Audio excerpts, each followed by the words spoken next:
Ladies and gentlemen, we're now coming to the final lap of this marathon. For those of you who've been here from the first day, you'll know what I mean. And for those who haven't, well, you're fortunate and unfortunate in a way. Unfortunate because of what you missed, but fortunate because perhaps you won't feel the onset of a certain inevitable fatigue. But we're going to resist that fatigue because we're now coming to what is effectively a kind of climax for what has already been a very intense conference. And as you can see from your program, our three speakers in this final session are all going to deal with various aspects of what is undoubtedly today the most dynamic, the most radical, and potentially genocidal form, perhaps, of anti-Semitism in the contemporary world, namely that which comes out of Muslim lands and specifically the Arab world. And if anyone needed confirmation of that fact, they found it very recently in the results of this global ADL poll, which can certainly be criticized, and I would be among the critics of its methodology. But I think that the results that they produced concerning the Middle East and North Africa would not surprise any of our speakers, nor would they surprise anyone who follows these things closely. Our first speaker, each of them will have just 25 minutes, but that's the way we've applied it fairly even-handedly. The first speaker is a colleague and a distinguished professor here at the Hebrew University in Islamic, Chinese, and Middle East history, a very productive author, which is the reason why we'll only mention the last three of his works, because they seem to come out at a rate of almost one a year. So it's very hard to keep up with Raphael Israeli. But I will mention his book. I think it's one of the most recent, From Arab Spring to Islamic Winter, which will certainly ring a few bells. A book about Israel's new strategic dilemmas, and most recently in 2014, Hatred, Lies, and Violence in the World of Islam. Rafi.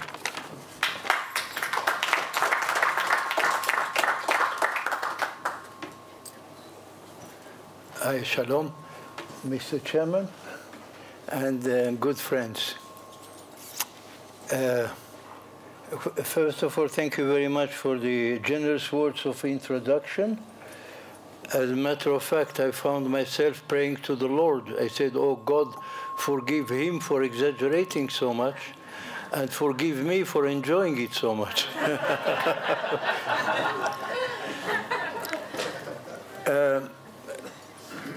You know, there was a minister of education a long time ago in Israel called Zalman Aran. When he addressed a public like you, he used to say, I'll say a few words and then I'll say something. Now, the few words that I wanted to say is that perhaps to quote a very famous phrase by French writer Albert Camus, he wrote somewhere that misnomers add to the misfortune of the world.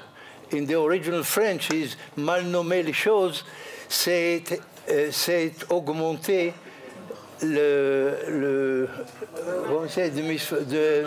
malheur du monde, voilà, quelque chose comme ça. And I'm speaking of that because there are many misnomers that I heard here, and I would like to say a few words perhaps around them. these misnomers, I think, are or stem from, to my mind, a misunderstanding of processes or just repetition of what has been customary in academic circles. And to those, I would like perhaps to address myself a little bit. You know, there is some advantage, but as well as disadvantage as being in the last panel. The advantage is that I know what was said so far, so I know what to avoid in order to avoid repetition. But the downside of it is that I find myself in every session saying to myself, oh God, another one has stolen my good ideas that I was going to say in my lecture. So you see, the situation is balanced more or less by these advantages and disadvantages. And I would like to perhaps spell out one or two major misnomers, because I would like to come back to them during my presentation. One of the big misnomers is that the Arab-Israeli conflict was reduced, and we heard that before, was reduced to the Israeli-Palestinian conflict. And I know the genesis of that idea, that misconceived idea. It started right after '67 war. Because up to that date, we used to speak about the Arab-Israeli conflict. Now, in that grand equation, little Israel besieged Israel within the great Arab world, then the world tended to sympathize with Israel because we were the besieged, the persecuted, the threatened, and so on and so forth. But since the '67 war, with the aid of our own intellectuals here in this country, they decided to confine the conflict into the Israeli-Palestinian conflict, because in that small equation, it was the Palestinians who were the stateless, the persecuted, the oppressed, the poor people, and the Israelis were the occupiers, were the oppressors, and what have you. And I think it was misconceived because factually it is wrong. And secondly, it did simply more damage to Israel, because now everybody speaks about the Israeli Palestinians, and the Palestinian, for good reason from their point of view, they made of occupation their main theme. And this is, by the way, one of the themes that is repeated in the Palestinian discourse. Occupation, occupation, occupation. Everything stems for occupation, as if Israel on that 5th of June, 1967, had nothing to do and decided to march into Palestinian territories and occupy them. They forget that the aggression started from what was occupied by Jordan against Israel, and Israel reacted by simply taking and demolishing the position that were aggressing her, not the other way around. And that situation didn't change to this day. And that, of course, gave the Palestinians the opportunity to claim occupation. Somebody told me that on a transatlantic liner, a Palestinian was traveling, and he goes to the air stewardess, and he says, "Miss, tell me, is there an Israeli in the toilets?" She said, "No, why?" He said, "Because I go there, it says occupied." Okay. So all right. It has gone to that extent. Now, as a matter of fact, I would like to report on a book that Robert mentioned, and that's my latest book, which is still in press. It will be out in about a month or two, which is Hatred, Lies, and Violence. And I took there 3 case studies. One, the Palestinians representing the entire Arab world, the Turks representing the Sunni Muslims who are not Arabs, and then Iran representing the Shiite world. Now, since about Iran, I have 2 able friends here, co-panelists, who will talk about Iran. So there is no point for me to be repetitive. I can do that much less good than they can do, because they are experts on that particular field. So I would like to confine my remarks about the two other parts, the two other case studies, something about the Palestinians. Again, a lot was said already by both Kotler and Manfred Gerstenfeld. They gave a lot of examples about the Palestinian case already, so I won't repeat those because I can avoid them. I remember more or less what was said. And the other thing is Turkey. And again, Efrat gave a very good expose of Turkey. And again, I will not repeat what she said, but I'll try to illuminate, to the extent possible, some other aspects of Turkish anti-Semitism which were not mentioned so far. And of course, those three case studies give you different aspects of the hatred and lies in the Islamic world. And if you like, you can make comparisons, because you can draw some very interesting comparisons between those two or those three separate parts of the Islamic world. Although I must tell you that I'm very suspicious of comparisons, because not everything you compare to everything is really fit. And comparisons sometimes we have to be very much aware of them.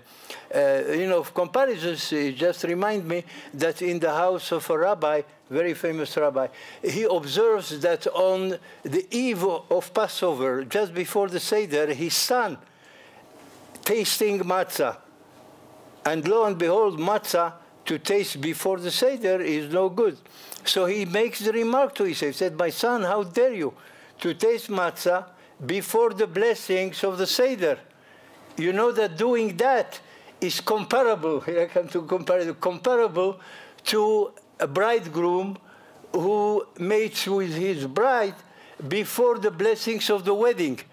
And the guy says, "Oh, Dad, you don't know what you are talking about. I tried both, and there is no comparison."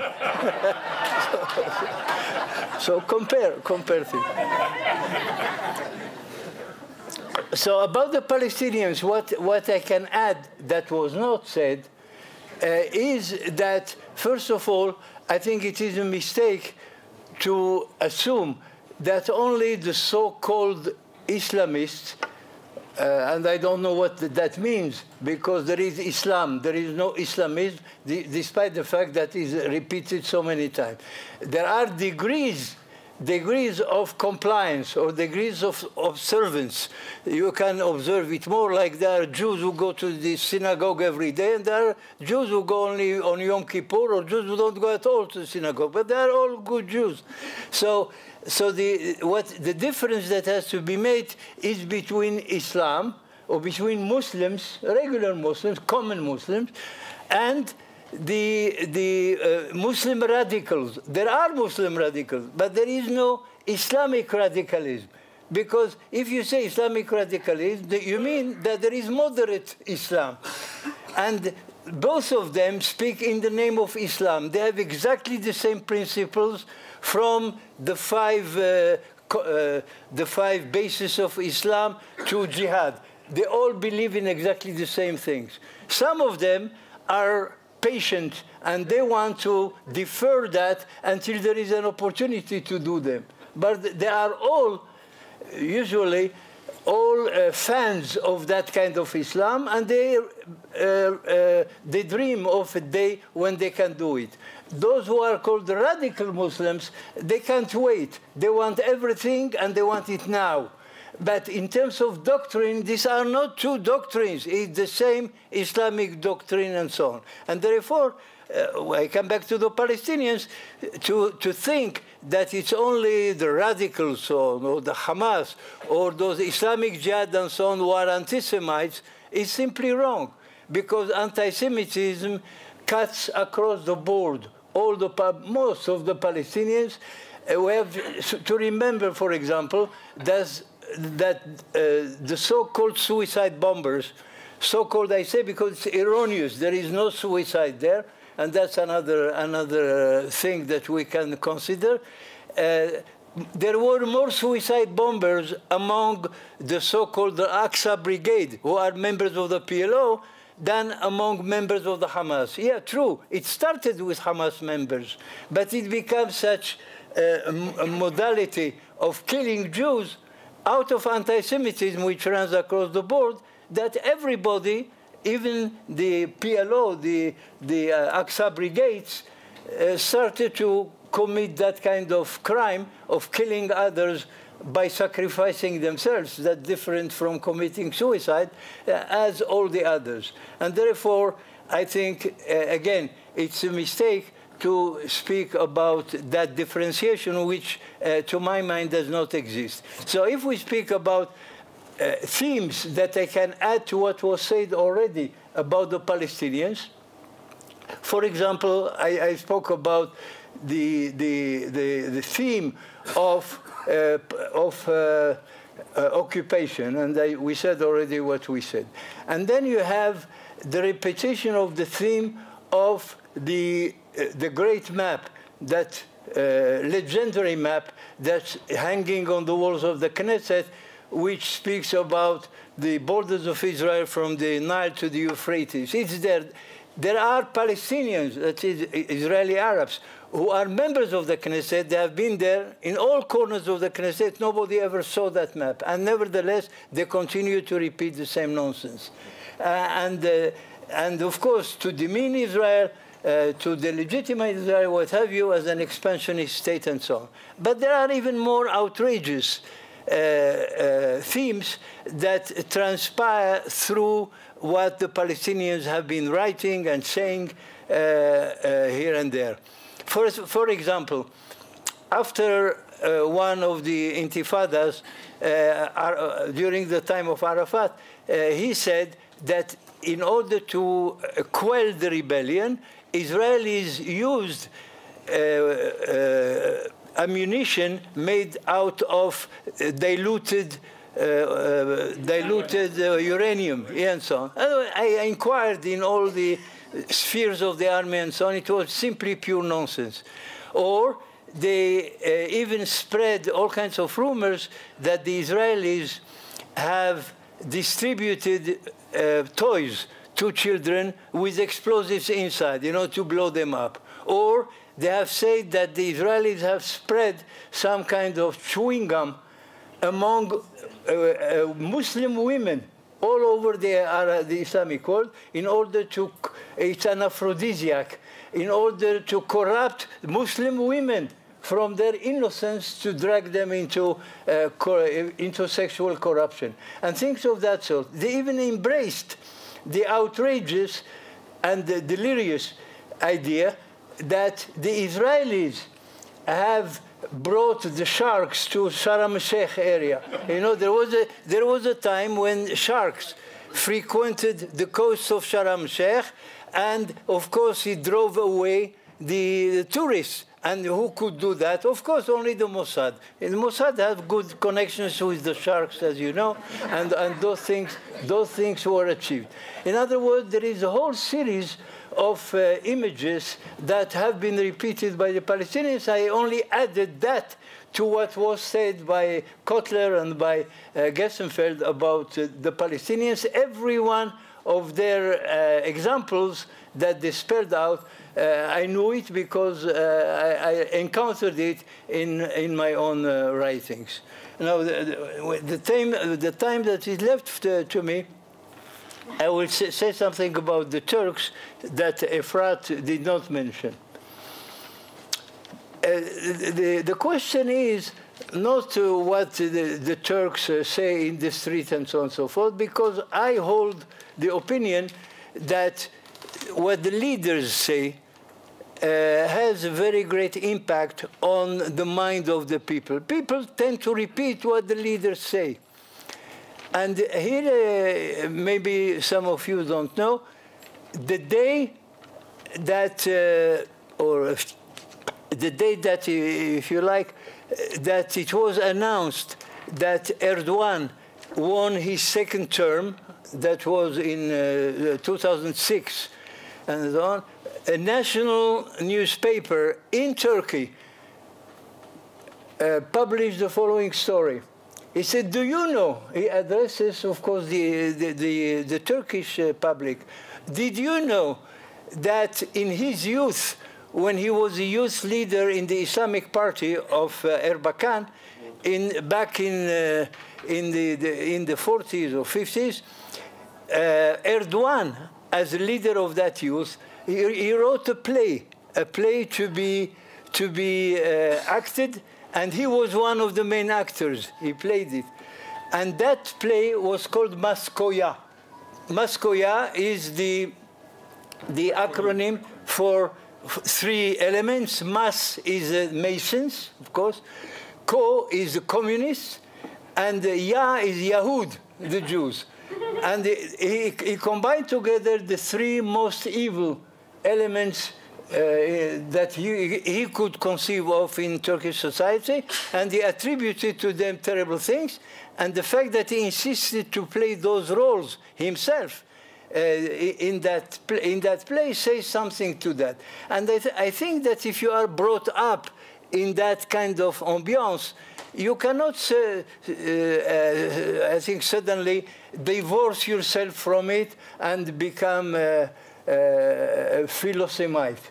Then, of course, when you grow up and you hold on to those beliefs, especially so that he was one of the disciples of Necmettin Erbakan, the previous head of the first Muslim party, which won not the majority but the plurality back in 2006, and he became in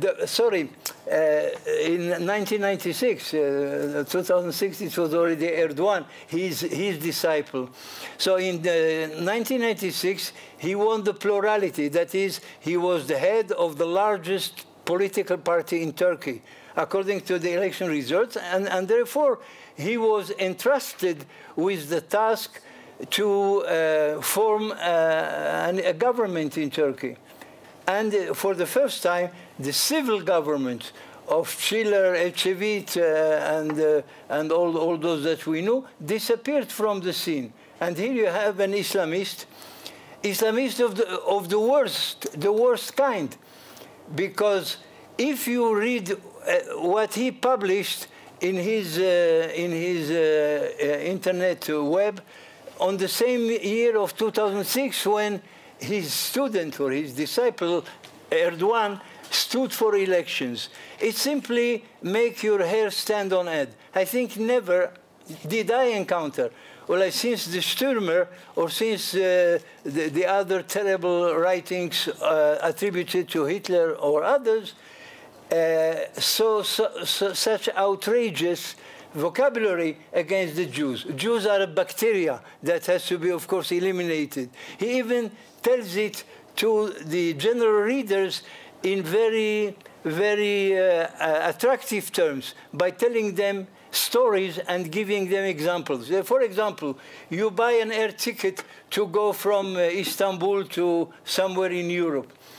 You should know that the GATT, the International Air Travel organization, that the GATT, which is controlled by the Jews, takes 30% of the ticket. And all the rest is distributed between this company and that company and so on. And he gives so many examples how the Jews control the world media, things that we know in general, but not with that kind of vocabulary full of hatred, full of delusion. I don't understand how somebody like that can get to be Prime Minister of Turkey, even though it was short-lived, only for a year and a half, until he was demoted and his party outlawed. Yeah, he's telling me that if I want my presentation to be immortal, it doesn't have to be eternal.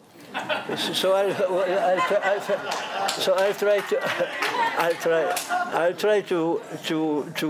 So what I would like to then conclude in the 2 minutes that he's giving me is that I adopt the prophecy made by my friend Michel Gurfinkel. He said that the future is bleak, right? He used these words. And I think the same in the world of Islam, because I think the circle of the anti-Semites is growing. Before, it was mainly clerics. But now you see that even intellectuals who are rather we can say more secular than the others, politicians and so on, shamelessly, it has become so much in vogue that everybody speaks anti-Semitism. And in that regard, I don't see that we are making any progress forward. You know, there was a minister of finance in Israel who one day, a few weeks after he came to the office, he made a speech to the Israeli public. And he said, when I came to the Ministry of Finance, we stood on the verge of the abyss, he said. But since then, we took a big step forward. So I suggest that if you go forward, pay attention to where you go exactly. Thank you very much.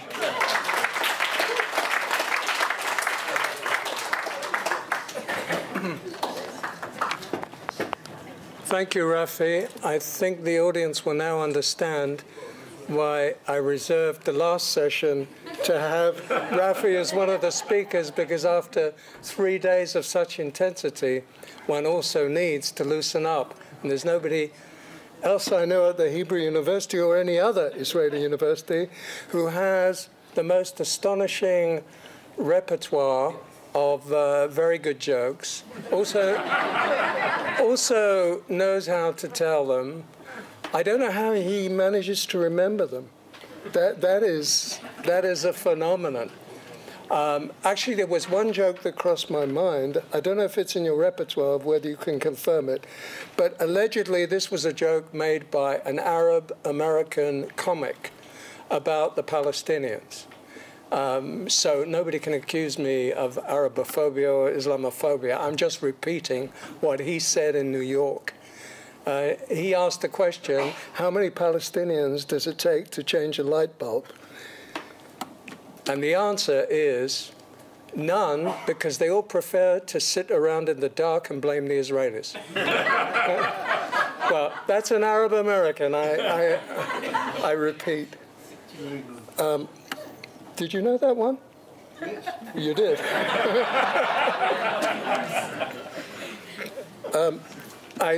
Just before I introduce our second speaker, Professor Meir Litvak, I was just reminded that ADL poll, with all due caution about its results, had one of the more curious findings was that in the top 20 countries, you had, this is no surprise, you had 19 Arab and Muslim countries. Only one non-Muslim, non-Arab country made the top 20. That was Greece, at 69% of anti-Semites, quote unquote.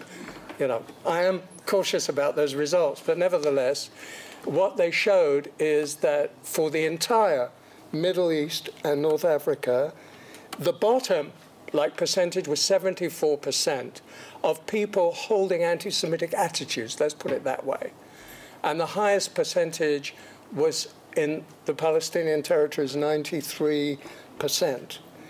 But the surprise, and this is really a question to our last two speakers, was that, no surprise, well, it'll be interesting to have your comment on it at some point, that only 56% of Iranians, allegedly, have anti-Semitic attitudes, which is well below, for instance, that of the Arab countries.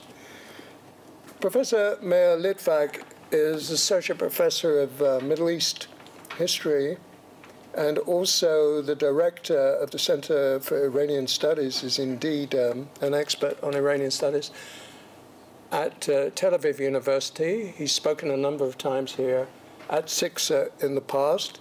He's also written a considerable amount, both about Iranian and Arab anti-Semitism, and he co-authored with Esther Webman an important book, From Empathy to Denial, which appeared in 2009 and is about Holocaust denial in the Arab world. And among his other many publications, I'll just mention quickly, Religious Fanaticism, which he co-edited in 2007, and of particular interest, perhaps, for us today, From Persian Empire to the Islamic Republic, which he co-authored and has appeared in Hebrew in 2014. Thank you.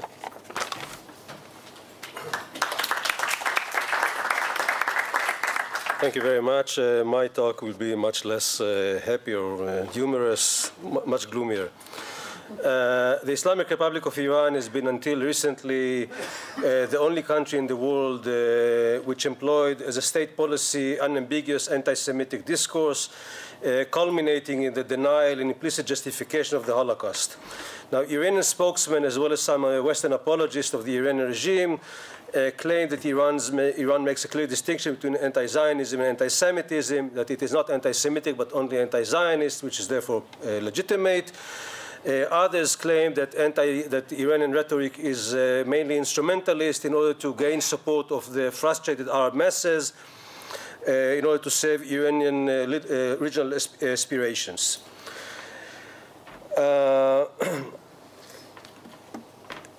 Now, my argument would be that while, of course, that Iran fuses together anti-Semitism and anti-Zionism, that Iranian discourse is thoroughly anti-Semitic, and secondly, that while Iran certainly gains from its anti-Semitism and anti-Zionism, this rhetoric reflects a very deep conviction of the Iranian leaders. In fact, it constitutes a very important pillar of their overall ideology.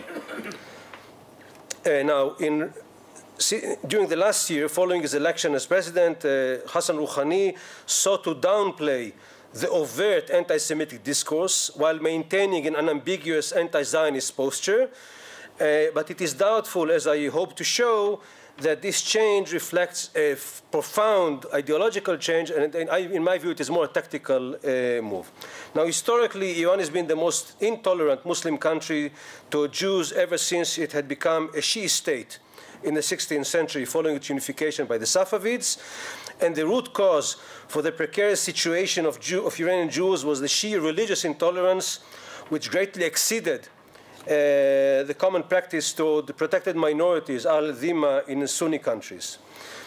By contrast, and I'm skipping the historical background, Iranian Jews enjoyed a golden age under Mohammad Reza Shah from 1941 to 1979, and it was a period of it was also a period of extensive Iranian-Israeli economic, military, and strategic cooperation.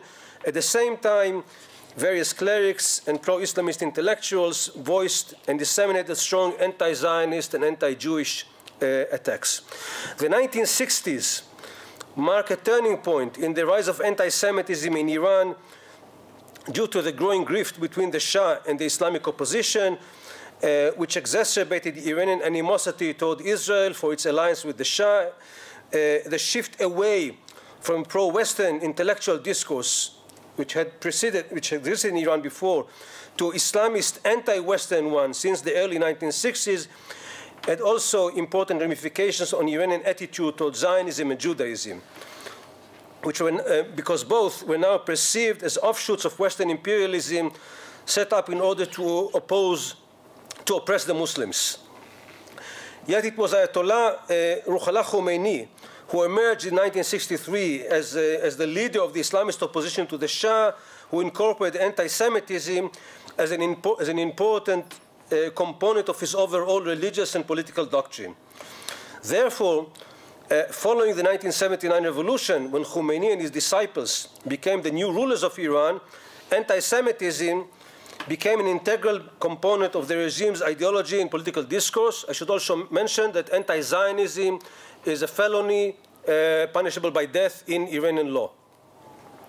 Now, contemporary Iranian anti-Semitism contains several modern features which distinguish it from the traditional anti-Jewish attitudes. In the past, anti-Judaism in Iran was led by a powerful and confident clerical establishment against the small and defenseless Jewish minority, with the intention of eventually converting the Jews to Islam. It was manifested in various legal and social restrictions against the Jews, and the content carried a distinct Shi'i mark, manifested in the emphasis, if not obsession, with the impurity, najasat, of the Jews. The modern anti-Semitic discourse in the Islamic Republic is very similar to that of all other Islamist movements in the region and is influenced by Sunni movements and by Arab countries. Unlike the past, Iranian Jews are not the target. In fact, they enjoy in Iran today tolerance, although not full equality, in order to show that Jews can and should live in peace under Muslim rule, as a protected minority, or protected subordinate minority under Muslim rule, and therefore there is no justification for Jewish statehood. The target of present-day Iranian anti-Semitism are the Jewish people as a group, as well as Jewish culture and Jewish history, and in particular, the political manifestation of Judaism, that is Zionism. Thus, the issue of Jewish impurity, which had been so important in the past, has been dropped completely, as current Supreme Leader Khamenei stated. The unique Iranian elements of this discourse are the central role of the government, the extent of the anti-Semitic written production, and the broad effort to endow it with scholarly respectability. This new anti-Semitism fuses anti-Jewish elements from the Quran and early Islamic traditions together with modern Western anti-Semitic themes. It rests on the belief that Jews and Judaism had been hostile to Islam from its inception, and that Jews and Zionism are part of the Western cultural challenge and political threat to Islam as a religion, identity, and civilization. In other words, it reflects the anger of the Muslim world vis-à-vis the West and the crisis of Islam in the modern period. It stems from the widespread feeling of threatened Islam, which is subject to Western economic and political domination, and whose identity and culture are under attack by Western civilization. Thus, for instance, Khomeini maintained that the most overt manifestation of the Jewish-Christian conspiracy or Jewish-Western conspiracy and hostility toward Islam, against Islam, which goes back centuries ago, is indeed the establishment of the State of Israel by Western imperialism in order to oppress the Muslims. Moreover, Khomeini claimed that the Jews are burdened with the wrath of God and were condemned to eternal humiliation and subordination to Muslims because of their evil deeds. And therefore, their very claim for statehood was and is considered to be a direct affront to Islam and to the natural historical order. Thus, whoever advances the claim must be corrupt and evil by essence. Now, I can give you dozens of examples of how they fuse together anti-Semitism and anti-Judaism. I will mention just one of them, actually two. One made by former President Ahmadinejad, who stated in August 2012 that it has now been some 400 years that the horrendous Zionist clan has been ruling the major world affairs and is behind the scene of the major power circles in political, media, monetary, and banking organizations in the world. They have been the decision maker. Now, since Zionist movement, to the best of my knowledge, is a product of the late 19th century, obviously Ahmadinejad referred to the Jews, and a more recent manifestation, which is funnier, is that Mark Zuckerberg, the founder of Facebook, was described as one of the greatest Zionists in America. I hope he knows it. Now, another important characteristic of this modern Iranian anti-Semitism, similar to the Arab one, has been the fusion between the past and the present. And here it is the result of Iranian to the pre-Islamic Islamic Iranian history. Thus, for instance, Dr. Hassan Abbasi, who serves as representative of the supreme leader in the Revolutionary Guards, modified the biblical story of Esther by claiming that the Jews had massacred more than 70,000 Persians following the fall of Haman. And he presented this episode as an example of Jewish brutality and animosity toward Iran, which continues to this present day. And now they even call this event the Holocaust Irani, that is the Iranian Holocaust. A more recent theme invents the story of Jewish economic and political conspiracies against modern Iran. Thus, it was the Zionist network and various Jews who played a key role in the secretive British effort to elevate Reza Khan Pahlavi, the ultimate arch-villain in modern Iran history, to power in 1921. By the way, Jewish bankers also installed Hitler to power, in case you don't know. And again, these scholars who present the Jews as exploiters of modern Iran have turned the Jews into a direct enemy of Iran, not just of the Muslim world, probably in an attempt to appeal to those Iranians who are more attuned to Iranian nationalism than to Islamist ideology. One of the most blatant manifestations of the theme of Jewish conspiracies, which also reflects the borrowing of anti-Semitic themes from the West, of course, is the publication and translation of the Protocols of the Elders of Zion in a wide variety of media, book form, newspaper articles, and in numerous websites and semi-official blogs. Another prominent theme borrowed from Europe is the blood libel, and bringing together all of these anti-Jewish motifs. Iran's former Vice President Mohammad Reza Rahimi accused the Zionists recently in an international anti-drug conference, which was sponsored by Iran and the UN in June 26, 2012, and he accused the Jews of controlling the global drug trade based on the teachings of the Talmud. The logical conclusion from these charges was that the Jews, in words of one scholar, Professor Heshmatullah Kanbari, the Jews are satanic and anti-human, as well as the source of all corrupt traits in humanity. Moreover, Jewish corruption was a threat to humanity at large. Ayatollah Mesbah Yazdi, the leader of the ultra-conservative wing in Iranian politics,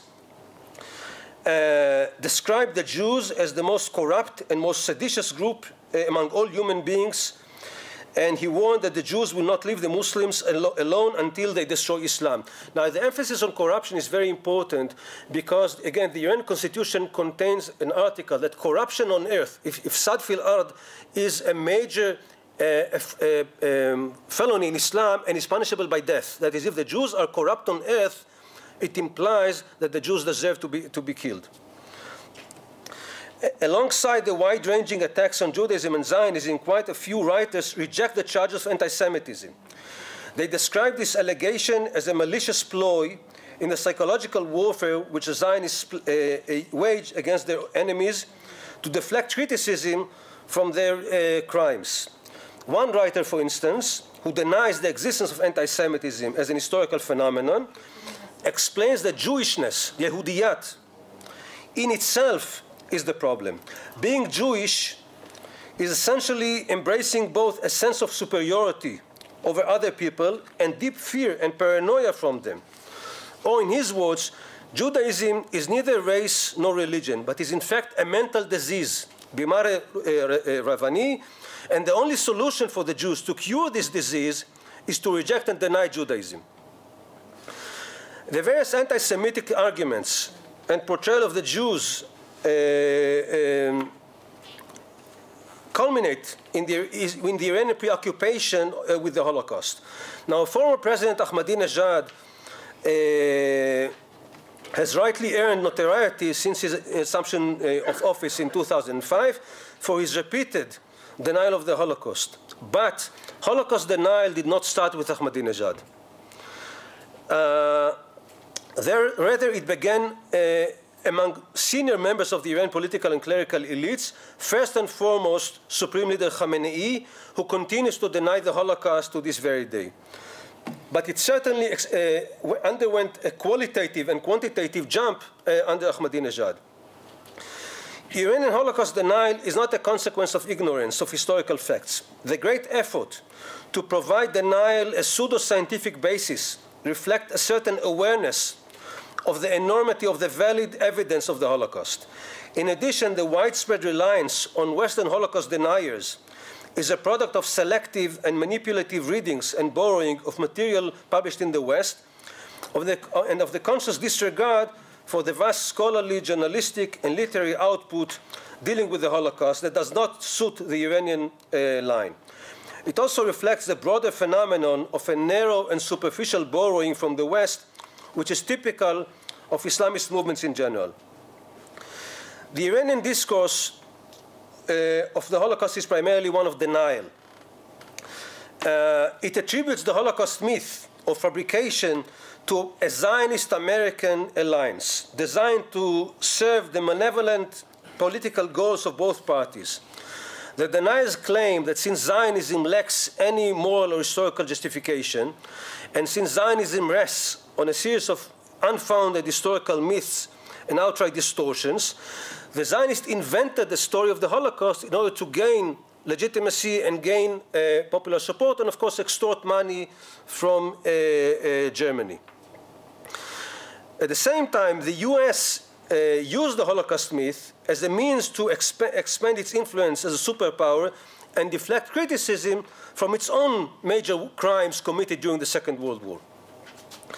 Now, while Holocaust denial reflects, in my view, the genuine convictions of their propagators, it also serves Iranian foreign policy aims. The instrumentalist premise behind the Holocaust denial is that the refutation of the lie would totally undermine Israel's international status and legitimacy and would facilitate its eventual destruction. Or in the words of Muhammad Ali Ramin, former special advisor to President Ahmadinejad, he said the resolution of the Holocaust issue would end in the destruction of Israel.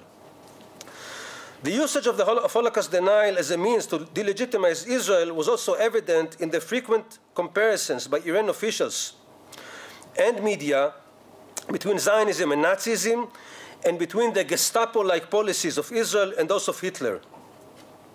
While vilifying Israel, such comparisons served also to belittle the scope of Nazi crimes and atrocities.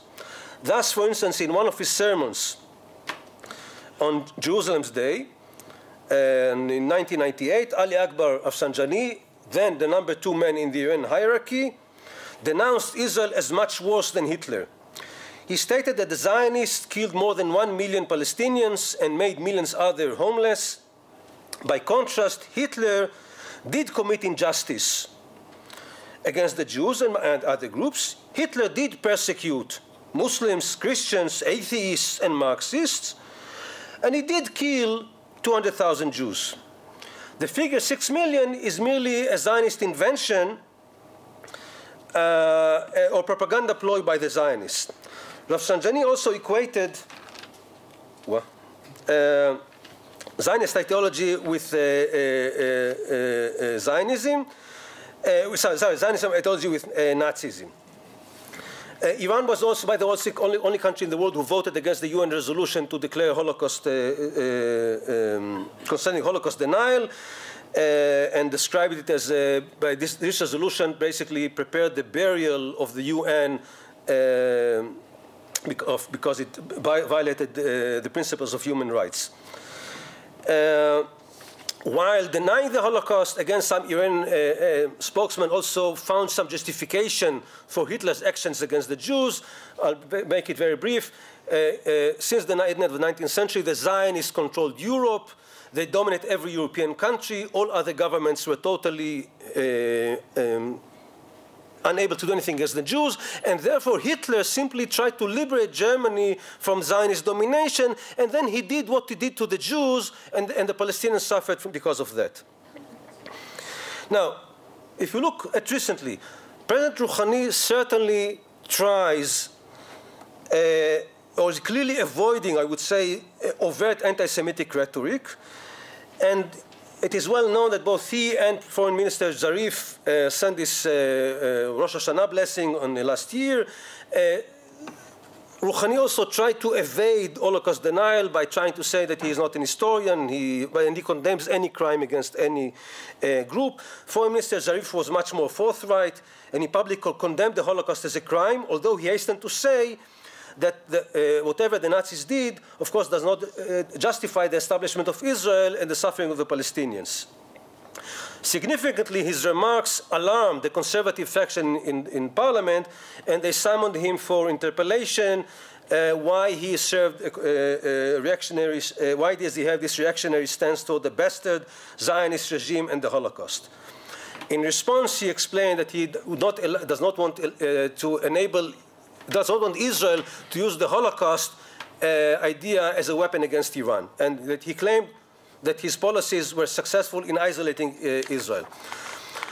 Rouhani himself, again, while avoiding overt anti-Semitism, maintains the open and anti-Israeli, anti-Zionist policy. Like Khamenei, he describes Israel as a cancer that has to be removed. He supported all suicide attacks against Israel carried out by Hamas and Islamic Jihad. After his election to the president, he participated in their Jerusalem Day ceremony, where the slogans of the need to destroy Israel were voiced. And more importantly, Supreme Leader Khamenei continues, of course, in his every speech that he makes, to attack the existence of Israel, and describes Israel as the rabid dog of the Middle East, and also continues to disseminate Holocaust denial. And again, if you look at the anti-Semitic production in Iran, it has not disappeared. To conclude this, my talk, I would say that, again, Iranian discourse fuses anti-Semitism with anti-Zionism as two sides of the same coin. Israel has no right to exist because the Jews as a group are not a people, they're a religion. As a group, they've been punished by God, and therefore Jewish statehood is an affront to Islam. Equally, as long as, in my view, as the current regime views the West and the US as a major threat to Islamic identity and Islamic culture, it will continue to espouse hostility to Israel and the Jews, because they associate Israel and the Jews with the West. And therefore, in my view, and I hope I'm wrong here, the changes carried out by Rouhani are more a tactical change, because he understands the harm done to Iran by overt anti-Semitism. It is more, in my view, more a tactical change by him rather than a profound change in the ideology and discourse of this regime. Thank you.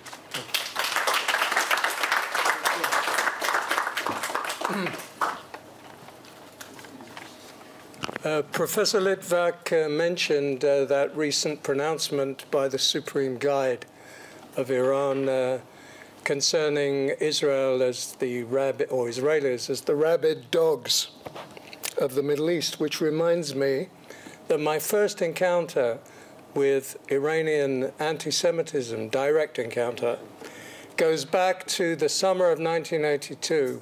It was the last summer I spent in Great Britain as before my aliyah to Israel.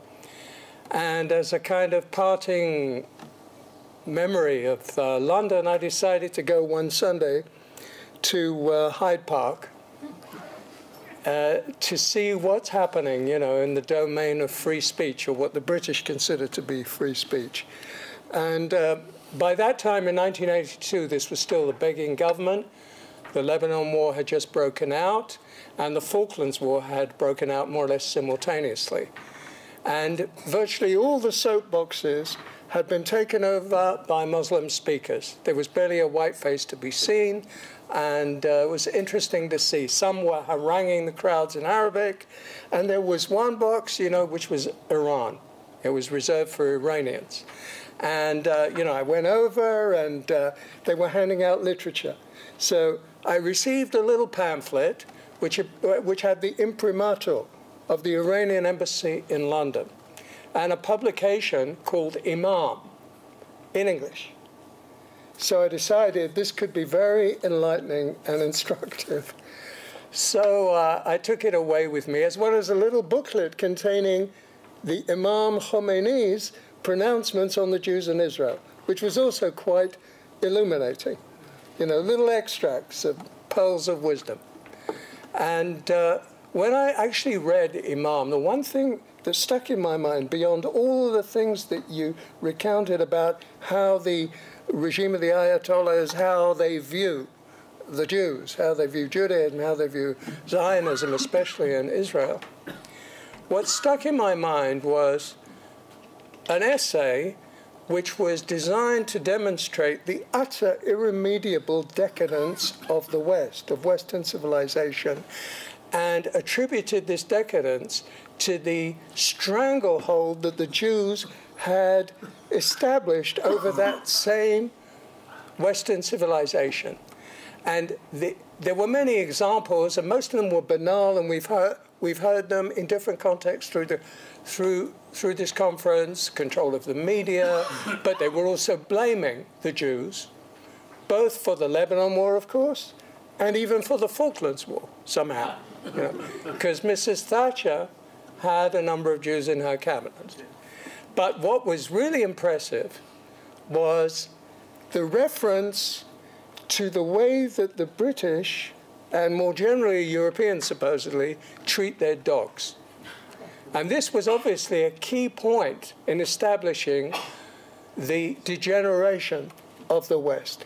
The fact that dogs were pampered, that they were treated almost like aristocracy in Britain, that is largely true. And at the same time, that these same dogs left their, excuse the word, but it begins with SH, all over the streets of London, and that this was acceptable to these highly sophisticated Westerners. And once again, it was somehow the Jewish influence which explained this curiosity. So that was a remarkable introduction to the subject of Iranian anti-Semitism. It's now my pleasure to introduce the last speaker today, conference speaker, who has been closely associated, I'm glad to say, with the Vidal Sassoon Center for the Study of Anti-Semitism, because he has been for many years now a fellow, a research fellow, external research fellow, and we've been very pleased to follow his progress. He comes from Hamburg in Germany, and I will just mention 3 of his recent books. One, Jihad and Jew Hatred, which appeared originally in German, and that's the English title in 2007. The Germans and Iran, Die Deutschen und Iran, which appeared in 2009. And Iran, Germany, and the Bomb, which is, I believe, is that the latest? Yes. That is the latest book, which appeared in German. 2012. In German only. In German only so far, 2012. And I should add in that context that he's been a very active member of United Against Iran bomb movement. And so he will be speaking on the subject of Iranian anti-Semitism. Okay. Okay. Thank you.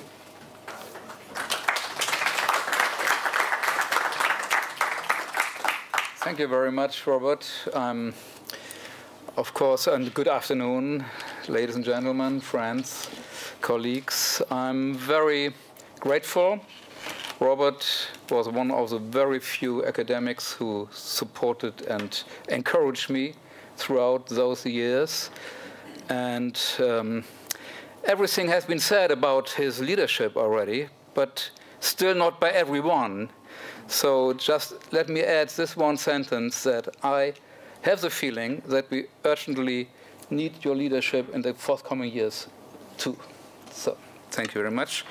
And now I will start to talk about Iranian anti-Semitism and the international response.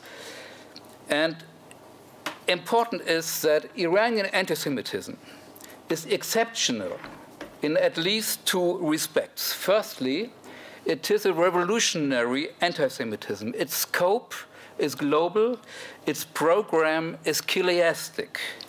Can we imagine Barack Obama calling himself the revolutionary leader? Can we imagine the United States Armed Forces calling themselves Revolutionary Guards? Such titles, however, are neither a pretense nor a joke. Ali Khamenei identifies even diplomacy as a form of warfare. Quote, every step forward and backwards is similar to a battlefield and must be decided upon in advance in order to achieve the goal. And this quote relates, of course, to the nuclear negotiations. And this is not our topic tonight, but just one sentence. Just as the shots of Sarajevo in 1914 ushered in the catastrophes of the 20th century, the Iranian bomb would be the herald of the coming disasters of the 21st century, because not of the technique, but because of the political intent to develop this weapon. The new Iranian Foreign Minister Zarif agrees to these revolutionary goals, at least in his farsi written texts. Quote, we have defined a global vocation, he states in his memoirs, both in the constitution and in the ultimate objective of the Islamic Revolution. I believe that we do not exist without our revolutionary goals, end quote. This hasn't been said in English language. Anti-Semitism, of course, is a central part of these goals, the pursuit of which involves global incitement, global terrorism, and a diplomacy that tries to fight and isolate Israel on a global level. To facilitate this endeavor, Tehran employs a special trump card. It insists again and again that it is not anti-Semitic, but a friend of the Jews. And this is the second and very specific hallmark of Iranian anti-Semitism. And this is also my link to the very first speaker of our conference, to Ivan Kotler, on Sunday evening, when he made the emphasis that we have to distinguish between the old and the new anti-Semitism. The Iranian claim to be in favor of Jews has been, of course, a fake from the very beginning. Everyone familiar with Khomeini's early writings knows that he agitated not only against Zionists, but also against Jews. His anti-Semitism was rooted firstly in an atavistic form of Shiite anti-Judaism, the Najjas doctrine, and secondly in a knowledge of modern European and especially Nazi anti-Semitism. This truth, however, is brushed under the carpet in the West. That made it possible for Ahmadinejad to cultivate the image of an anti-Zionist who loves Jews, sending Rosh Hashanah greetings to the faithful and stating, quote, Ahmadinejad, we are friends with the Jewish people. His successor, Rouhani, and the new Foreign Minister Zarif are even more eager in this respect. Let me repeat the words that Foreign Minister Zarif used in his most recent debate with the members of Iran's pseudo-parliament, where he proclaimed that, quote, my colleagues and I are telling the world that Iran is opposed to anti-Semitism and genocide. This exclamation shows, on the one hand, that even the world's worst anti-Semites do not want to be called anti-Semites, and that the term anti-Semitism still carries an extremely negative connotation. This is a good news. At the same time, this quote also shows that the Iranian regime portrays itself as an opponent of anti-Semitism while simultaneously trying to destroy Israel. And I will return to Mr. Zarif's debate with the parliament later on. Let me first focus on the 8 years of Ahmadinejad's rule. I cannot find, well, the topic here is Iranian anti-Semitism and the international response, but I cannot find any coordinated international response to Ahmadinejad's anti-Semitism. I've done some research on Germany's behavior in this respect. About other countries, I can only offer observations, though this would be a quite good topic for a comprehensive study. Let's start with Russia and China. Do you know any statement from the Chinese or Russian leaderships opposing Iranian anti-Semitism? I certainly don't. It would be interesting to see if there are groups or individuals in those countries who analyzed this remarkably lack of criticism. Only rarely did leaders of the United States or the EU protest against Ahmadinejad's anti-Semitism. The most visible actions were the walkouts by Western delegations when Ahmadinejad was speaking at the United Nations. We should certainly defend this expression of protest. However, just leaving the room was also a symbol of helplessness, since Ahmadinejad was able to continue his rantings. It is noteworthy that the announcement of the forthcoming eradication of a member state of the United Nations brought no response from the United Nations itself. I considered the Israeli demand for the provisional suspension of Iran's United Nations membership entirely justified, and in fact, there was not even an official statement of protest. And the European Union, in 1989 and 1997, the United European Nations demonstratively withdrew all their ambassadors from Tehran in protest at the death threats against Salman Rushdie and the murder of oppositional Kurds in Berlin. There was, however, no sign of any similar reaction to Ahmadinejad's calls for the destruction of Israel and Iran's Holocaust denier. In her famous Knesset speech of March 2008, German Chancellor Angela Merkel mentioned the threats by Iran. The term anti-Semitism, however, did not appear in her speech. On occasion, Barack Obama and German Foreign Minister Steinmeier explicitly referred to and criticized Iranian anti-Semitism. This criticism related to the denial of the Holocaust or to Ahmadinejad's tirades against world Zionism. Never, however, as far as I know, did they or other Western politicians describe the proclamations about destroying Israel as anti-Semitic acts. And yet another point has struck me. Outside of Israel, governments and the media carefully avoided any comparison between Ahmadinejad's anti-Semitism and that of the Nazis. Sometimes Ahmadinejad followed the protocols of the Elders of Zion almost to the letter. This source, however, which Hitler had used as his textbook for the Holocaust, was almost never mentioned. How can we explain these failures and shortcomings? This has, on the one hand, to do with the skillful propaganda of the regime and their lobbyists. It also has to do with the fact that many Western governments shy away from fighting Islamic anti-Semitism in order not to spoil their relations with the leaders of the Middle East. Thirdly, most Western universities and research institutions have failed in this respect because they tend to keep away from research areas that might harm the right side and be of use of the wrong side, to the wrong side. According to the prevailing zeitgeist, the wrong side, of course, is Israel and the West, while Israel's opponents tend to be viewed as the right side. I found it remarkable that, for example, the Berlin Center for Research on Anti-Semitism did not produce one single research paper on Iranian anti-Semitism during the 8 years of Ahmadinejad's rule.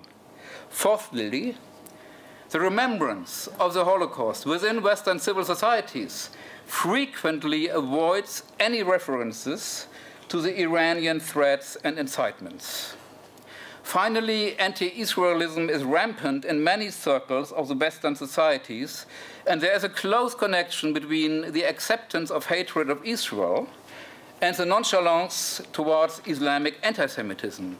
Those who demonize Israel cannot recognize Iran's Israel-related anti-Semitism, or, in the words of Sigmund Freud, quote, "A participant in a delusion will not, of course, recognize it as such." For these reasons, the international response to Iranian anti-Semitism was already weak under Ahmadinejad. it has become marginal since the appointment of President Rouhani. It is true that the tone of anti-Semitism has changed since Rouhani and Zarif entered office. The substance, however, has not changed at all. Just take the example of Holocaust denial. Some weeks ago, Khamenei, the supreme leader, honored Roger Garaudy, the famous French Holocaust denier. Last month, he explained that, quote, "It is not clear whether the Holocaust has a reality or how it happened," end quote. An internet journal close to the Iranian leadership published an exhibition of so-called fake pictures of the Holocaust. Fars News, the official state news agency, launched a condemnation of the UNESCO-based Aladdin project, which provides information about the Holocaust in Arabic and Persian. This project, Fast News state, quote, "is fulfilling the goals of the Zionists. Its purpose is to persuade Muslim countries to recognize the Zionist fabricated narrative about the Holocaust," end quote, etc., etc. While the anti-Semitic character of this regime has remained nearly constant, the world media's perception of the Islamic Republic of Iran has changed dramatically. Ahmadinejad was terrible enough to create a certain fellow feeling between the Western powers and Israel. Rouhani and Zarif are not much better, but seem to be succeeding in isolating Israel by luring the Western powers over to their side. In this respect, Zarif's appearance, which was mentioned already by Meir Litvak, Zarif's appearance before Tehran's pseudo-parliament was revealing.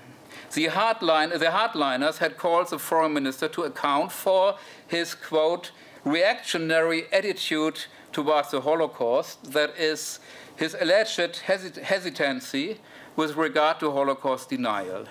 They consider only a clear-cut denial of the Holocaust to be progressive. Iranian state radio broadcasts this very interesting debate live. I want to emphasize 3 points that emerged from it. First, something amazing took place. In this meeting, Zarif used the denial of anti-Semitism to launch a fierce attack on Israel.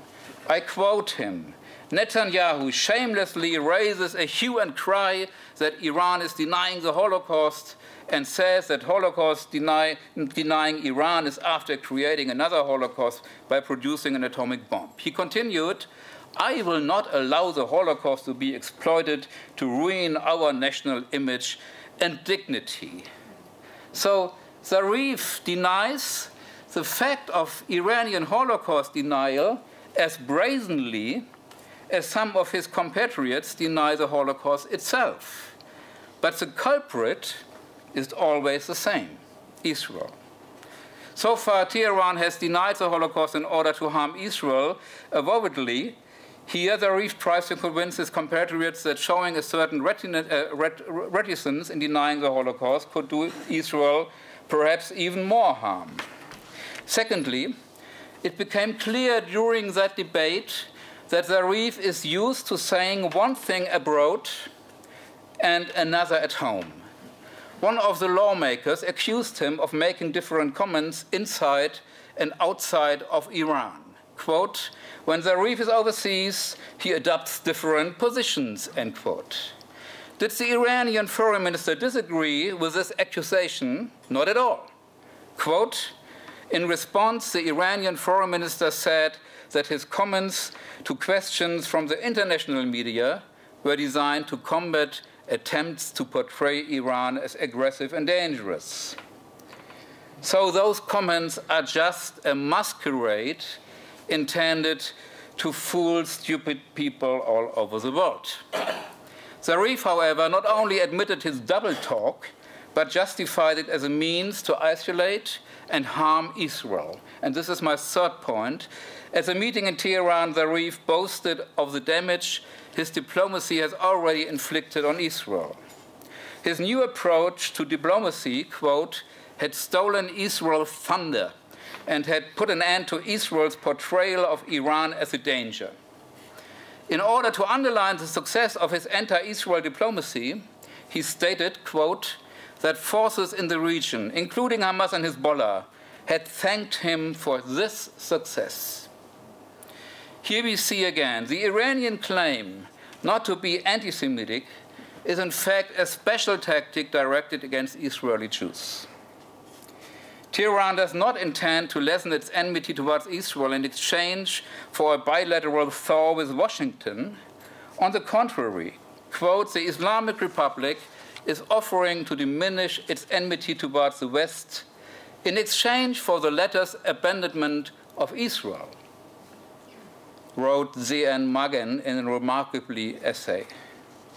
I don't believe that any White House will abandon Israel. Iran's calculus, however, is to lure the United States away from its alliance with Israel. Tehran hopes that one day Washington might sacrifice the Jewish state on the altar of Muslim-Christian reapproachment. And if you have seen today or yesterday the pictures of the Pope leaning at the wall of Bethlehem, you know, what does the well-prepared Arab graffiti on this wall says? It says, quote, the wall must fall, Christians and Muslims are one, end quote.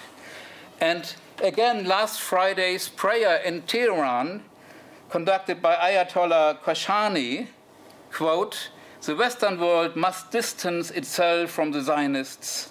This would be in the interest of the entire world and in their own interest and, of course, in Iran's interest, end quote. So you really see this picture that they want to combine the Christian and the Muslim world against the Jews.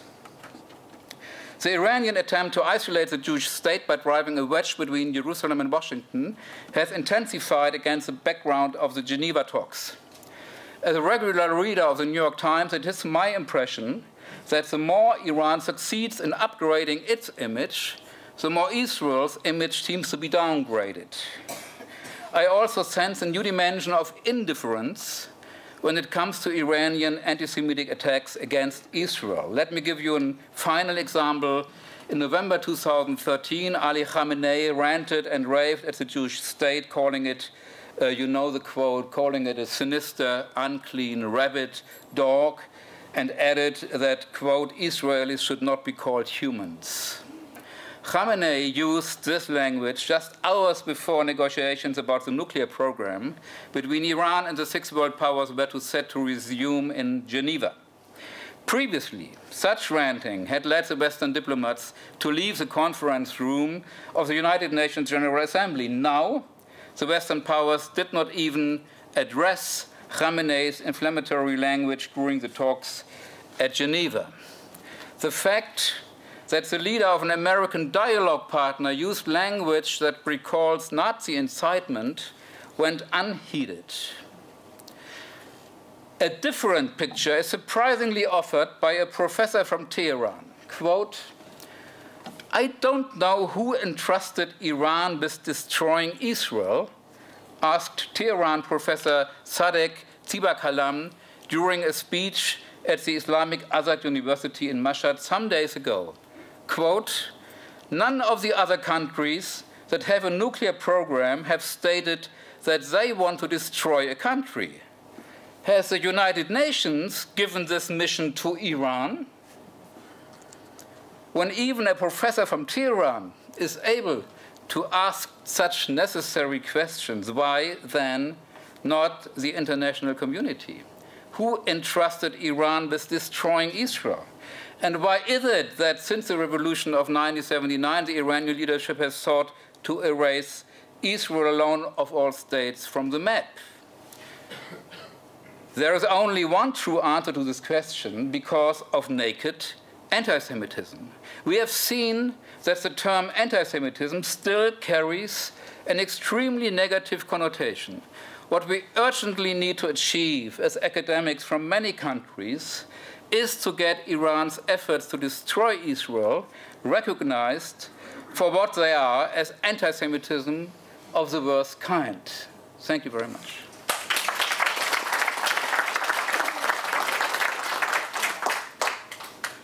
Okay, we have a few minutes for questions, so we'll take a cluster. I'm sure you have. Yes, Margaret. I should like to ask about millenarianism. I read a lot of texts from Iran in the 1980s, and I became aware that there is a very strong millenarian strand in Shiite as well as in Sunni Islamic theology. That is, that when a country becomes completely uniform in thought and appearance and united under Allah, then there is enough spiritual strength for at last dawah to go out to begin jihad, reconquering the West, the non-Islamic, the Dar al-Harb. I wonder if this is something that you've looked at, and if this form of millenarianism, the anticipation of the hidden imam coming in the foreseeable future, is still a part of Iranian rhetoric. Thank you. Any more questions? Okay, I'll throw it open to all three. Who would like to begin? I think we have to make a distinction. Every Shi'i, like every Orthodox Jew, believes that eventually the Mahdi will come. You can't be a Shi'i if you don't believe that the Mahdi will come. But many Shi'is, especially the clergy today, like many Orthodox Jews, and I make a distinction here between, let's say, ordinary Orthodox Jews and Chabad Jews, Chabad believers, the Mahdi will come, but it will be in the distant future. Okay? I wait for him every day, but it's not going to be tomorrow. Now, in the past 15 years, there was a messianic millenarian streak in Iran, but it was of popular Islam, sponsored by lay people, like Ahmadinejad, like some of his supporters, who did, by the way, publicize some very frightening statements and movies of the close coming of the hidden imam and speaking about apocalypse. They were criticized for this idea, not because of love of Israel, but because of the Iranian clerical establishment is afraid of messianism. Shiism, very much like Judaism, suffered from such impetuous messianism. The clergy is very much afraid of this messianism. It wants it under control. And therefore they attacked Ahmadinejad and his supporters for raising such millenarian views. And therefore I would say the Iranian regime is problematic enough, but this is not the problem that is now, the major problem coming from this regime. Okay, one addition, a little. Yes, Ahmadinejad was very dangerous in this respect because he politicized the myth. He was the first president to say, I know exactly what I have to do in order to accelerate the coming of the 12th Imam. Of course, this is complete nonsense, and this was his criticism. But Rouhani already, during those years, ridiculed Ahmadinejad's belief, naive belief in the 12th Imam. So I consider this to be a little real progress, that today Rouhani would never talk about the coming reappearance of the 12th Imam. I have, if I may, a question to all of you that regards Iran and relates also to the issue of anti-Semitism, although it goes beyond. We have often heard, particularly in the last couple of years, in Israel itself and in the West, the claim that the leaders of the Iranian regime are all rational actors, that everything that they do is based on cold calculation, and that would no doubt include, though most people don't even bother with it, the question of anti-Semitism, but definitely includes Israel. So that therefore, even if they had, let's say, a nuclear weapon, since they would be perfectly capable of calculating all the risks and the Israeli response and so on, therefore, there is really not that much to be worried about, and we can use the paradigm even of the Cold War in this context. And I wonder what you think of that. You're the Iranian expert. Okay, I think that Iran is rational, and Iran is pragmatic, but I make a very clear distinction between pragmatism and rationalism and moderation. That are two totally different things. I think that you can bring, and I can cite many examples of Iranian leaders behaving rationally, that is, making cost-benefit analysis of their policies, which can be very harsh, very evil, and very vicious, but they pursue them very much on cost-benefit analysis, which may also mean that Iran made concessions, Iran withdrew whenever they felt there was pressure on them. Maybe to give one example before going on the issue versus Israel. The Iranian constitution obliges Iran to support every suppressed Muslim group. There is one such Muslim group that are called the Chechens. Were fighting the Russians, and the Russians were using harsh measures. The UN was busy elsewhere, so the UN was not preoccupied with Russian measures. Iran supports Russia on the Chechen affair because you don't fight the Russians for the sake of the Chechens, even though they're Muslims. So here Iran made a very clear calculation. Sentiments and state policy, and I can give you several other reasons. Now, also vis-a-vis Israel. Iran has been calling for, since the revolution, for the destruction of Israel. But if you read them carefully, the Iranians are they always say that Israel should be destroyed, Israel will be destroyed, Israel will be destroyed by the Muslims, by the Arabs, by the Palestinians. Except for the past 2 years, in 2 or 3 statements, Iranians never said that they will destroy Israel. Iran is fighting Israel by proxy. I always say jokingly, the Iranians are willing to fight Israel until the last drop of the last Arab. They don't want to say that they will destroy Israel, not because they don't like it, but because they don't want to give Israel the excuse to attack Iran, which again shows certain rationality. And now, I can also cite reasons why Iran, from purely rational reasons, would like to have nuclear weapons. I think that Iran has been deterred in the past. Iran can be deterred. But, and this is my qualification, the Iranians are rational, but 2 things.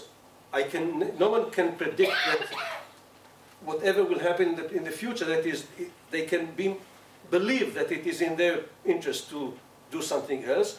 That is, they can think that even with the bomb they can do certain things, or rational people, they make mistakes. And therefore, when people say correctly that Iran is irrational, Iran is deterred, but of course it's not 100% guarantee. Let's say it's 90% guarantee. There's always the 10% chance or fear that they will make a mistake or be irrational. You have another example. Iran supported Armenia against Azerbaijan, which is a Muslim country. Yes. I would like just to add one word in this business of pragmatism. I think that the Iranians are pragmatic also in the sense of their own beliefs, not necessarily by some kind of objective criterion. What do I mean?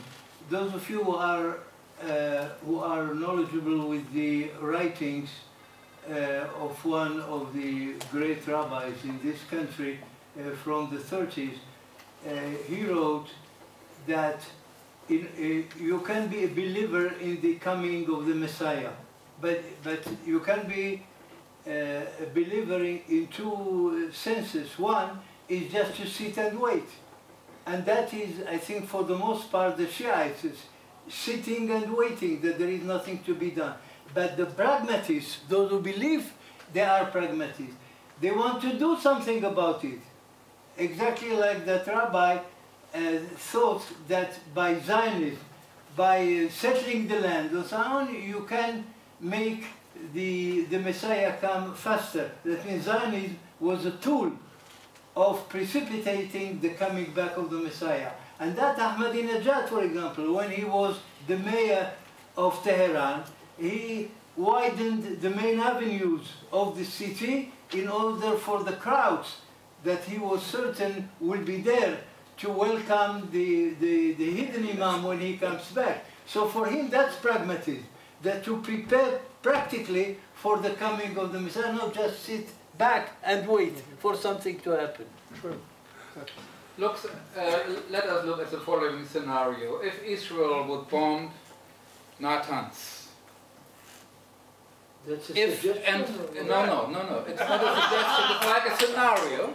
If Iran would be a rational actor, then we could expect that they would react in a predictable way. Not with a big war, because they mustn't involve the United States. If they would involve the United States in this kind of war, then they had no chance to win. So if they would be a rational reactor, they just would concentrate their reaction on Israel and not with a, big war. But since we can't be assured that they will react in this rational way, there is a general fear what will happen when this first step is done. And so I would also agree that, of course, the major aims of the Islamic Republic of Islam are complete, irrational, and anti-human. However, the means how to realize those aims are, chosen in a very rational and pragmatic manner, like, Hitler. He was also very rational and pragmatic in preparing the Holocaust. But the Holocaust in itself was, of course, anti-human and irrational. So this is not a contradiction in that case. Yeah. One last point I just want to mention. I'll let you ask the last question. But apropos Hitler's anti-Semitism, his first public statement on the matter in 1919 was that the difference between his anti-Semitism and all the previous variations was precisely its rationality. He used the word Vernunft in German, which really is reason, the anti-Semitism of reason. Yeah. So it's very subjective what reason is in this context, and I suspect what the Iranians mean by rational calculation is slightly different, even though it's true that they do this cost-benefit analysis in many areas. But if they consider Holocaust denial, to take one example, as you both said, as being progressive and as being a perfectly rational part of their strategy, and even as bringing the downfall of Israel, then that's a different notion of rationality. Practicality, not only rationality. Yeah. But last question. Yes. Do you think that there is any practical, effective way or device to curb Muslim antisemitism? Or Like you have 60 seconds each.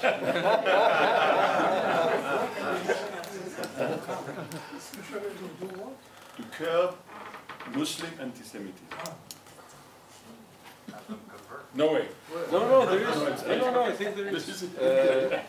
I think there is. I think I would say something. By the way, when you mentioned why Iran is less anti-Semitic, the Iranian public, I think there are probably in Iran today large segments in Iranian society that, since they reject the ideology and policy of the regime, they also disagree with its anti-Israeli, anti-Semitic policies.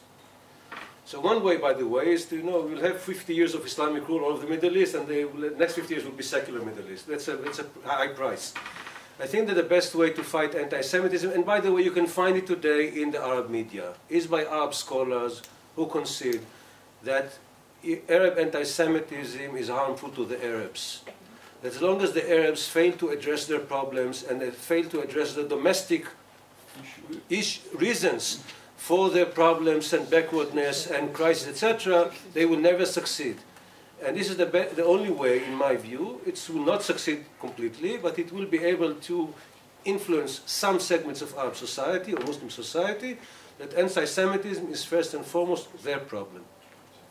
This is the only way that can work to a certain extent. 60 seconds. I would like to add to this that since the beginning of the 20th century, in all the fatwas, the major fatwas that were pronounced on demand, of course, by the believers, from Rashid Rida and Al-Manar and on, in almost all the fatwas, and this question was asked very often, the Mufti says that basically Islam cannot afford to bring disaster upon itself. And therefore, if you stand the danger of being beaten or eliminated, don't challenge your enemy. And therefore, only by being strong and be perceived as strong and indestructible by them will that event prevent any engagement, any belligerent engagement by them. And therefore, what prevents them so far from taking the initiative to bring their dreams into fruition is exactly this fear of the damage that can be caused to them, and thereby bring humiliation to Islam if you are defeated. And therefore, you better stay aside and wait until you are strong enough not to be defeated. My answer, yeah. Brief answer. yes, very brief. My answer is think small and think big. Think small means there are Muslims who are fighting against anti-Semitism, like Bourlem Sansal, who offered to write the foreword for the Arabic edition of my book, Jihad and Jew Hatred. And so this is in translation right now. So there are some, but the Western societies, the Western governments don't really support them. Think big means, I think, really that the international community and the Holocaust is still a burning wound, and anti-Semitism is not considered to be something honorful. So the international community has to put much more pressure on those countries dealing with anti-Semitism like Egypt or Iran. Well, I'm glad we had some practical ideas that were put forward, and I'd like to add my sixpence worth of solutions, quote unquote, even though I've always been a skeptic about the idea that you can either just produce a magic formula, prescription, an antidote. I've been thinking about this along with all my fellow workers in this area for probably as much as 40 years, since the days I was still a PhD student. And I've heard so many suggestions which have come and gone while the situation actually gets worse. I've seen so many governments and public authorities, as well as intellectuals and others, who have proposed things that prove to be very evanescent, very fleeting, kind of soundbite solutions that really don't get us anywhere. But I do want to pick up the comment that was made by two of our panelists about the need to demonstrate the damage caused by anti-Semitism, not just to the Jewish victims, but to the perpetrators, if done in a subtle way, if properly adapted to its particular audience. It does have a certain effect, if only because people, as we know, of all faiths, all backgrounds, ethnicities, are driven, at least in part, by self-interest. And if you can demonstrate to them the harmful and the even toxic effects of engaging in anti-Semitism, and if you can provide a convincing examples. Now, I have, in fact, done this on a number of occasions, and I can confirm that it is quite effective. It's not a magic potion, but it is definitely one way. It's certainly more likely to produce an effect than trying to induce in your listeners an overwhelming sense of guilt about, how awful either they themselves or their ancestors, their predecessors, or their nation, or whatever group they belong to, have been. Because people are very reluctant, exceptional individuals may be willing, but most people are very reluctant to take upon themselves any feeling of guilt, and it's likely to induce a further projection and accusations that stem from that.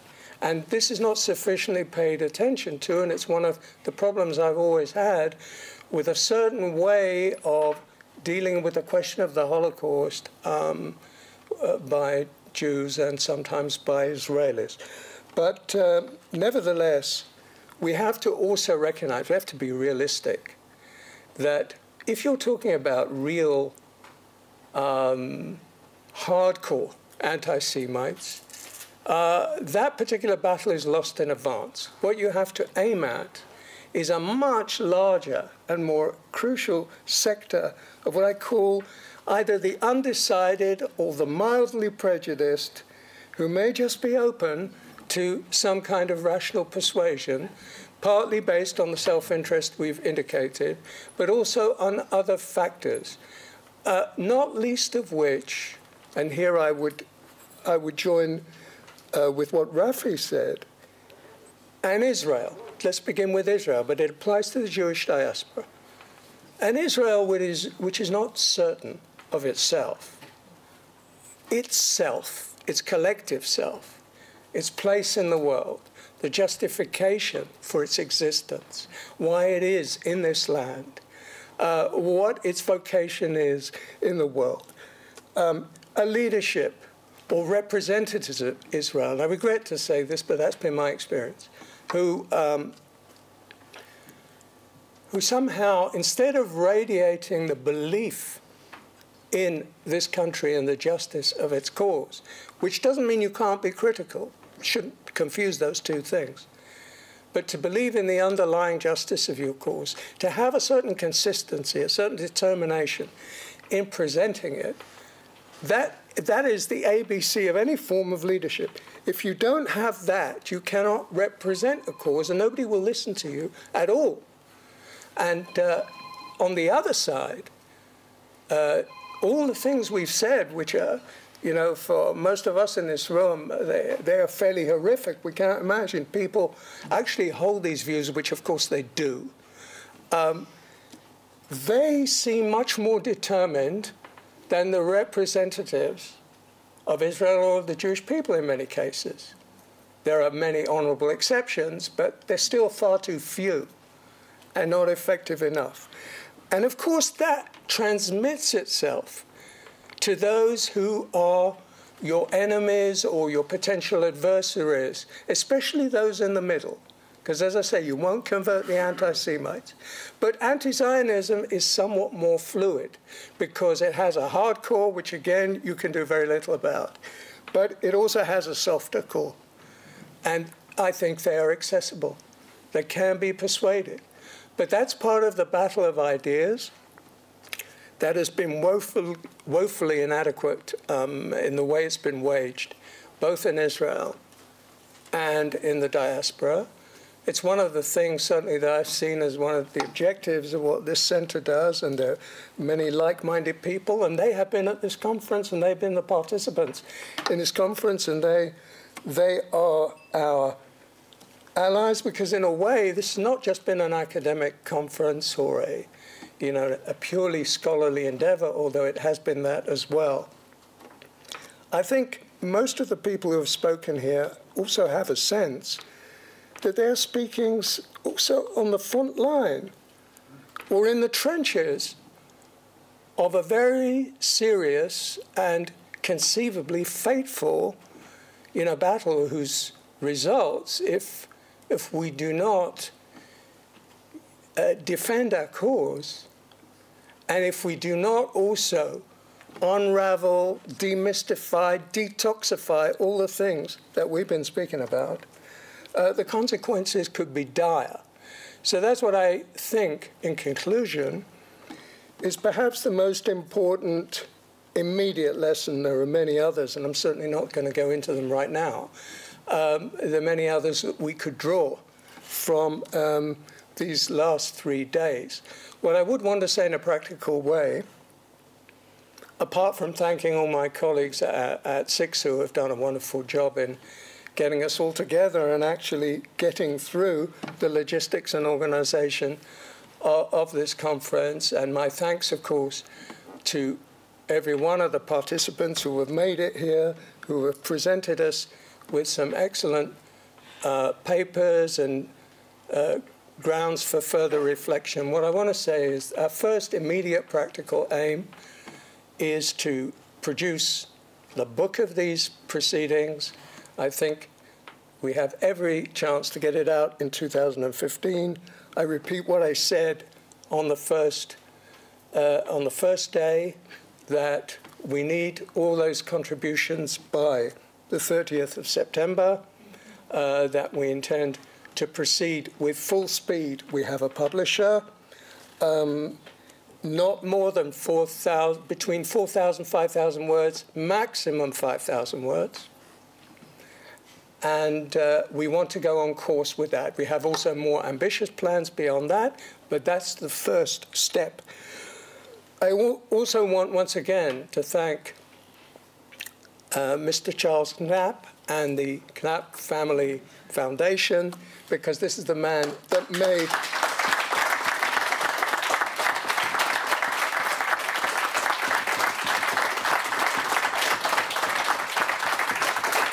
he made this possible, and if he wants to say a few words, please do. I would. The person to thank, obviously, is Professor Wistridge, the panelists, all of you who came here. I'm a bid player. To the extent you want to show me your thanks and appreciation, here's what you can do. You can take your scholarship and your ideas and you can translate them into deeds and actions. And that will be thanks enough, because, as Professor Wistridge said, this is too important to just simply discuss. Something needs to be done. And as I said, if you want to show your appreciation, that's the best way I can think for you to do it. Thank you.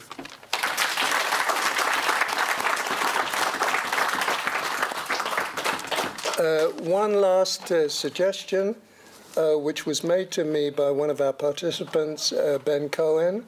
He has volunteered to set up what is called a listserv. A listserv, yeah. Right. You want to explain that just in 2 lines, Ben? Yeah, sure. I mean, some of you are probably on a listserv, which is basically the equivalent of an electronic bulletin board. It's like a private bulletin board on the internet where we can exchange research and ideas. And I thought it would be good for all of us who've given presentations just to share our research and ideas on a completely private bulletin board. Rukama will send me your email addresses. I will send you invitations to join the group. Please do join. It will be completely private, completely invisible. So, you know, and I think it will help, certainly in terms of the book project next year and other projects going forward. Anything else?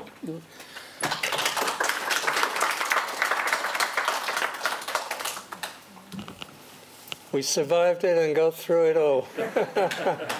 Just like the people of Israel have always done.